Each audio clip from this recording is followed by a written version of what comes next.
could talk here about a little bit about actually doing lumbering on your bandsaw. It's actually a good tool for that. And then we're going to talk about what's even more important, and that is drying your lumber. If you go to the blackboard and you scroll down, you'll see that I put an article on drying hardwood lumber that is considered to be the last word. It was written by one of the scientists up at the Forest Products Laboratory in Madison, Wisconsin, and there's probably more in there than you ever wanted to know about lumbering, about drying lumber, but it's good to have the information nonetheless. Let me show you some lumbering that we've already done here. Drew has a neighbor that has just taken down a cedar tree, and the cedar tree is about 12 inches in diameter, so there's some good lumber in there. He cut it up to make firewood out of it before Drew could get to him, so it's in short bolts.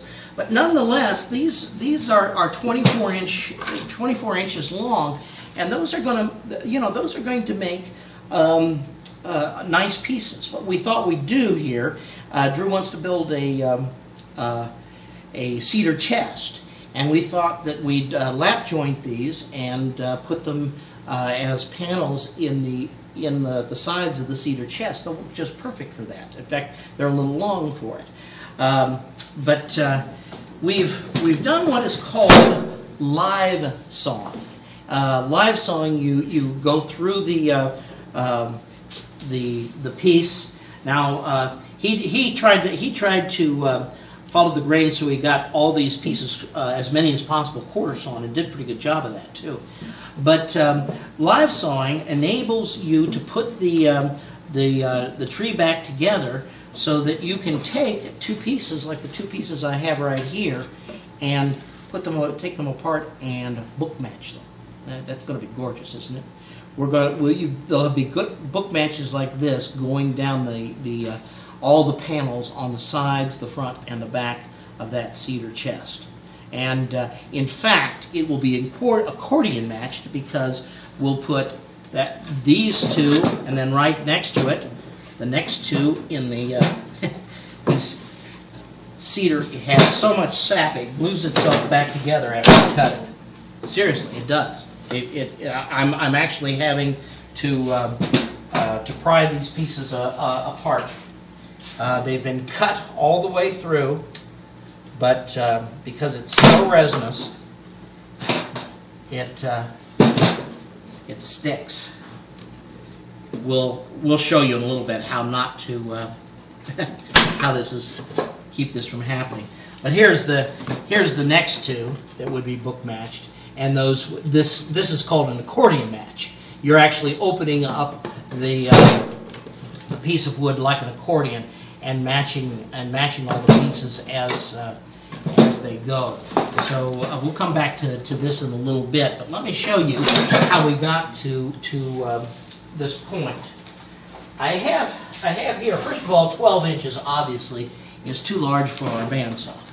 So Drew took the 12-inch log and he split it in two with a chainsaw.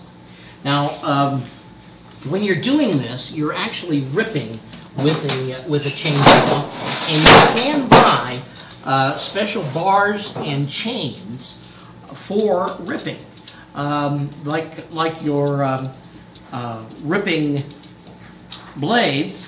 The teeth on this chain are cut straight across, so that they attack the wood fibers in it from a different direction.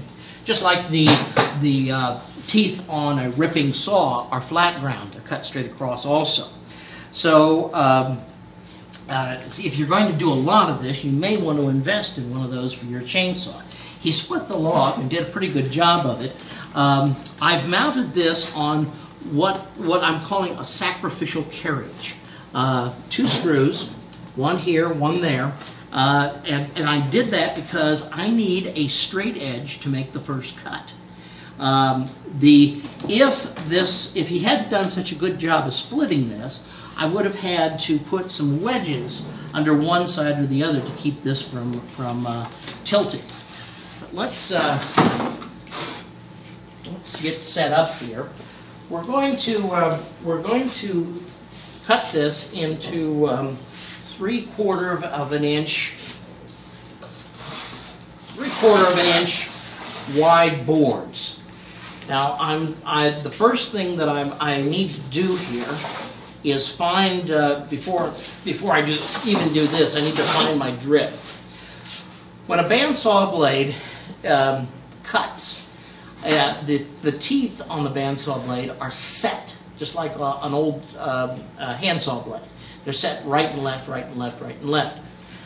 Because of the way this happens, you cannot absolutely positively get them even. And therefore, the blade is going to be a little more aggressive on one side rather than the other. And in order to maintain a straight line, you're actually going to have to cut at a slight angle. This is called the drift. We're going to find the drift here on that piece of when I dropped all that stuff off of this. This is a board here that I have scored, and I've put a straight line on. Now I'm going to turn this blade on, and I'm going to cut this board until I'm pretty sure that I'm cutting as straight as possible. That will tell me the drift of this blade.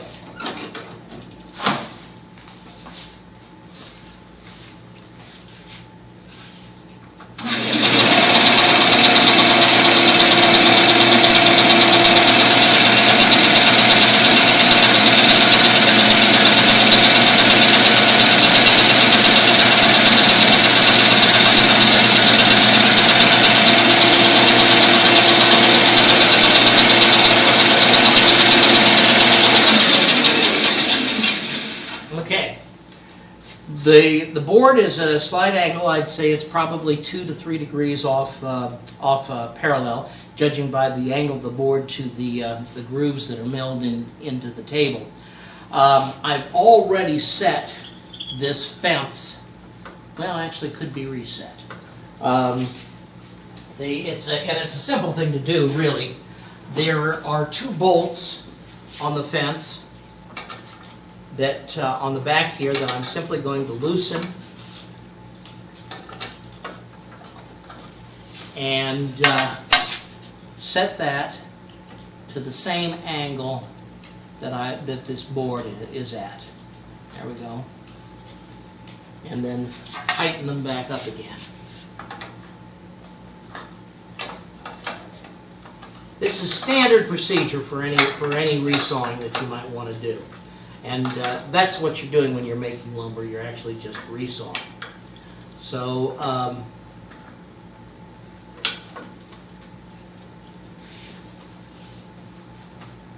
there we go. Now, get rid of our scrap. Set this to 3/4.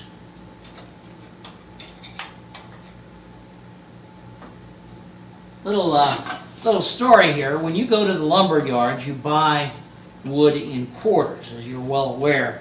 Most of us buy 4/4 or 8/4, but you can also look around to get 5/4, 6/4, 12/4, 16/4. When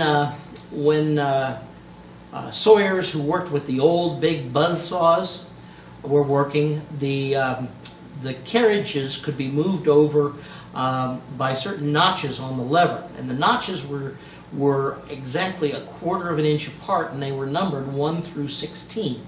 And the sawyer could set the width of the log, and you could tell him, okay, set that to 4/4, set that to 5/4, and he would take off what you wanted. And that's why today sawyers still don't talk in inches or millimeters.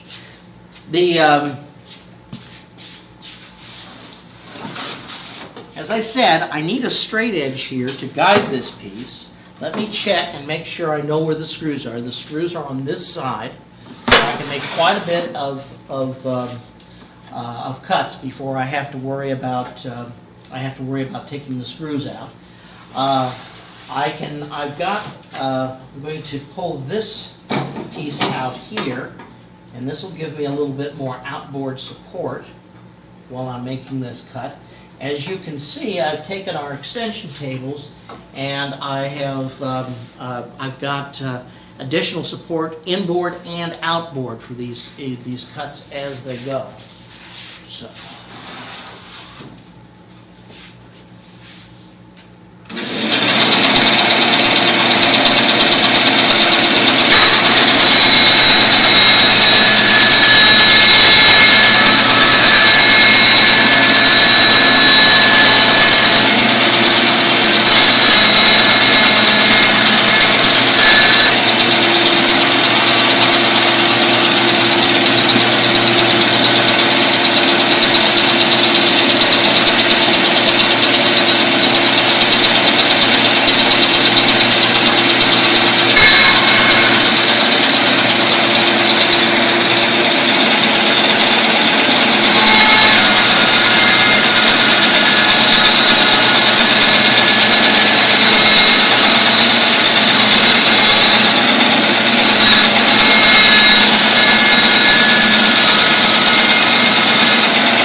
going to make you watch me as I continue to live saw this board. Although I got to tell you, cutting an aromatic cedar, I mean there are a few better things to do with your time. Well, that smells good. As you can see, you just continue like this. This is one of our 5/8 inch variable pitch blades. It's absolutely wonderful for resawing because it's variable pitch. It doesn't set up a standing wave in the blade. You don't have that continual rhythmic hammering of the teeth. So consequently, you get a whole lot less vibration. And in some places when you are feeding nice and slow, you can get it so smooth. I mean that almost could be smoothed out with sandpaper. You wouldn't need to plane that at all. But anyway, you keep on going. If you're working in harder woods than this, there is a danger that resin will build up on the blade as you do, because after all, this is green wood. There's a lot of water in here. I can feel the water just squeezing the wood here.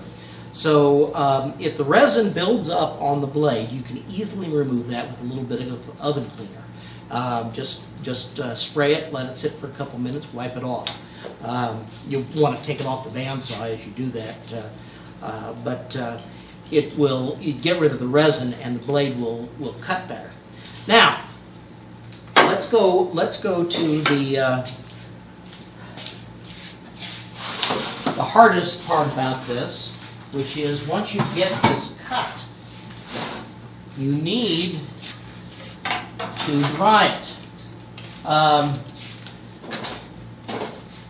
Let's get rid of one myth right away. Kiln drying does not necessarily produce more stable lumber than air drying. In fact, kiln drying, if improperly done, can produce an extremely unstable piece of lumber. The stability comes from removing the water slowly so that the wood has a chance to adjust and creep into its new position. Remember that wood is 95% cellulose and lignin. It's a fiber-reinforced plastic. And like all plastic, it will creep. That is, it will assume a new shape as you're putting it under pressure. So as it shrinks, those fibers adjust, the lignin gives way, and the wood creeps. And if you do that very quickly, then what happens is it cracks. You can see here on the ends of some of these boards, well, not these because Drew has protected them pretty well. Drew likes to paint them with glue, which I think is pretty cool. The glue keeps the water from evaporating from the end. But here you've got a bad check right here. The water came out evaporated from the ends, and the board shrunk too quickly, and so that check developed there. The idea is to let the water evaporate from the wood slowly. When you first cut down the tree, there will be water inside the cells themselves. That's called free water. It's like Coca-Cola in a can. It's just sort of sloshing around inside the cells. That will be the first water that the wood loses. The next is called the bound water, and that's the water that actually saturates the cellulose fibers. Remember, wood is hygroscopic, and what that means is it absorbs and releases moisture. And the bound water, it will be absorbing and releasing all during its existence. What you want to do is get the bound water down to about 8% of the weight of the wood. At that point, it's dry enough that glue will stick to it and it'll hold together pretty well. So, the first thing that you need in order to dry wood is stickers. These are boards all cut to the same thickness, and usually when you dry wood, you lay these out so that they're no more than 24 inches apart. Of course, here we've got 24 inch bolts, so we can lay them so that they're no more than 6 inches apart. Now I'm going to do here what is called box piling. I'm actually going to create a box from the wood here with straight sides on the inside and the outside. Of course, I'm going to have to knock some of these apart in order to do that. What this does is this creates a nice, compact, neat little pile, and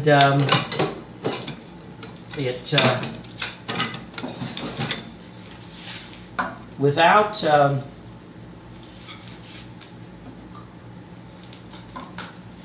any obvious chimneys.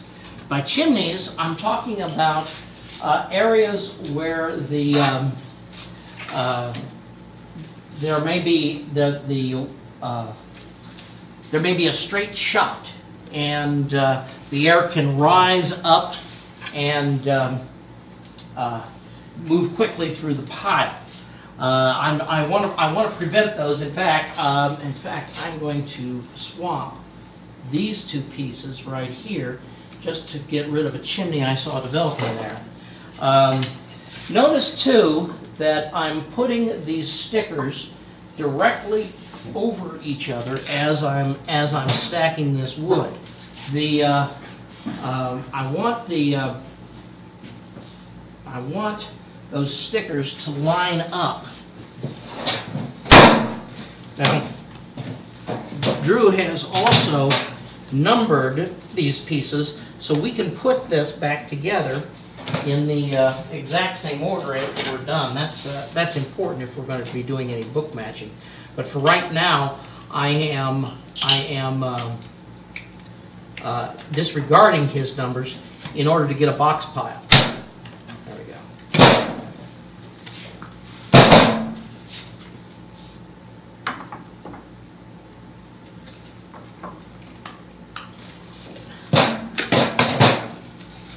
Ooh, that's neat. That's a nice board right there. Look at that.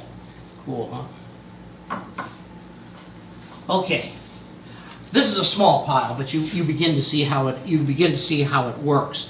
Now, at the very once I've got this pile made, I would put a last row of stickers on that, and a piece of plywood, outdoor plywood. It's best to dry this thing outside. If you're going to dry it inside, you need to envelop the whole thing in plastic so that the water doesn't evaporate too quickly. But you put a piece of plywood over this, and then a lot of weight on top of that. That keeps the boards nice and straight. That's why the stickers have to be exactly the same width, why they have to be exactly under each other, or the same thickness rather. And you put the weight on that, and as this thing dries, those boards remain nice and straight. You may also want to leave these boards up against the side, especially in the direction of the prevailing wind. You don't want the wind whistling through here and drying this out too fast. The board on top not only protects the wood from the rain, it protects it from the sun. You don't want this pile heating up in the sunshine and drying out too quickly. You want it to just to sit there and slowly release water until it gets down to about 8% moisture content.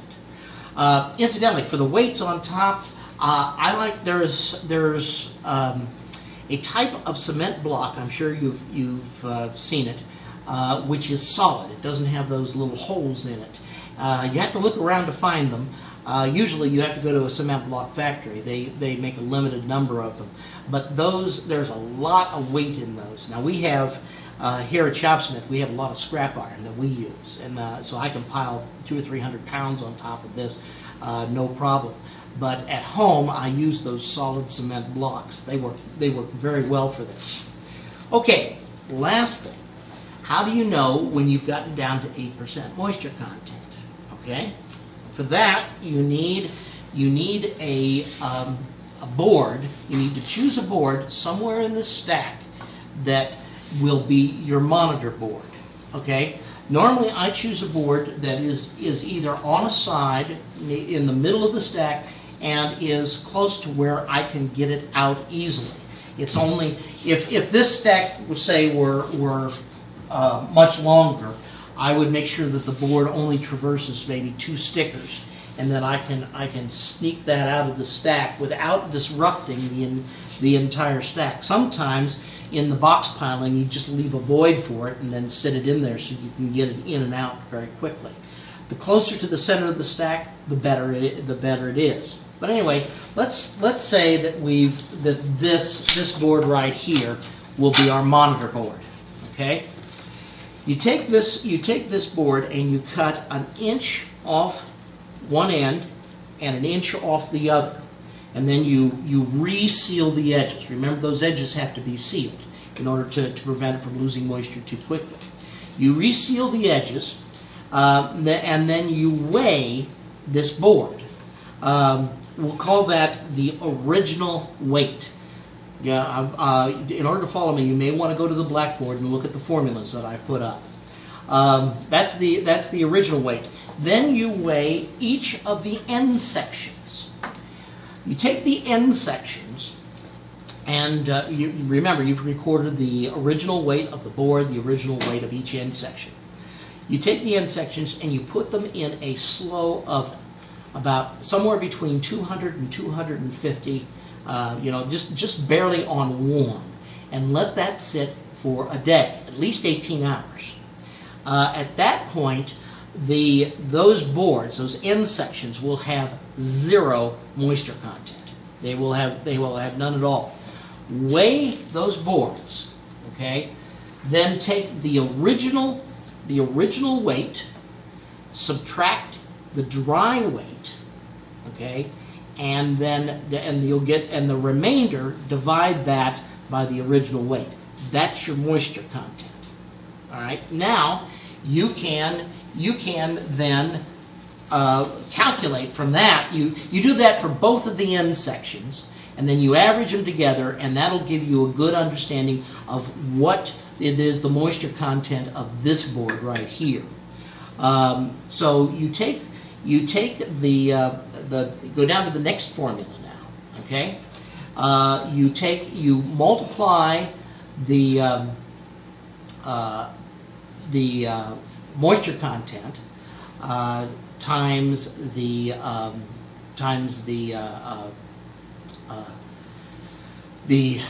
original weight, subtract that the product of that from the original weight, and you'll get what the dry weight of this board would be if you removed all the moisture content. You can also, simply by changing the moisture content to 8% instead of you'll probably have somewhere over 20% when you dry the end segments. I'm getting ahead of myself. So far, we've talked about the formulas you need, first of all, to find your moisture content, and then calculate the dry weight, in other words, what this board would weigh when it gets down to 0% moisture content. The trouble is, you're never going to get to 0% moisture content. Wood is hygroscopic. It absorbs moisture from the atmosphere. The actual moisture content that you will be able to achieve is going to depend on the relative humidity in your area. I have here a copy of the Wood Handbook. Wood is an engineering material put out by the U.S. Forest Products Laboratory. And on page 14-7, they have a nifty little map right here. And it shows the United States, or at least the contiguous United States. And as you can see here, most of the United States says that wood will get down to an average moisture content of about 8%. But here in the southeast, where the relative humidity is much higher, it only gets down to 11%. And over here in the southwest, where it's much drier, it gets down to 6%. These average moisture contents are what you can realistically expect to dry your wood to. It won't get down any better than that. So, what will this board weigh when it gets down to the average moisture content in your area? Let's not call that the average moisture content. Let's call it your desired moisture content. This is what you want to achieve while you're drying your wood. Well, first of all, you take the moisture content that you have found that this board is at, and you subtract from that your desired moisture content. Multiply that times the original weight, okay, and then subtract that product from the original weight. That's your desired weight, or your weight at the desired moisture content. Now I know that's all as clear as mud, so let's go through this with some real numbers. Okay, we've determined, or let's pretend we've determined, that this board is right now at 23% moisture content. Okay, 0.23. Now, you live in the area of the country where you can reasonably expect that this board, when it's dry, will be at 8% moisture content. So let's subtract 8% minus 0.08. Okay, that equals 15%. Okay, take 15% times the weight of the board when it's wet, the original weight. Let's say that was 2 pounds times 2. Okay, that equals 0.3 pounds. Let's subtract 0.3 pounds from 2 pounds, your original weight, and that equals 1.7 pounds. When this monitor board gets down to 1.7 pounds, well, then you can reasonably assume that your entire stack is at 8% moisture content. In some woods, this will take less than 3 months. In other woods, it may take up to a year. It all depends on the density of the wood, the density of the fibers, and the actual biological structure of the wood itself. So you just simply, it's just simply a monitoring game at this time, and it doesn't matter how thick you've cut the wood or what area of the country you live in. That will work for you as a way to monitor the moisture without having to buy a moisture meter. In fact, it's a little bit more accurate than some moisture meters, especially the cheap ones. That's it. That's it. You can make decent lumber, even for large projects, because most large projects are built out of small pieces. You can make decent lumber from stuff that would ordinarily go from firewood, as we're doing right here. So.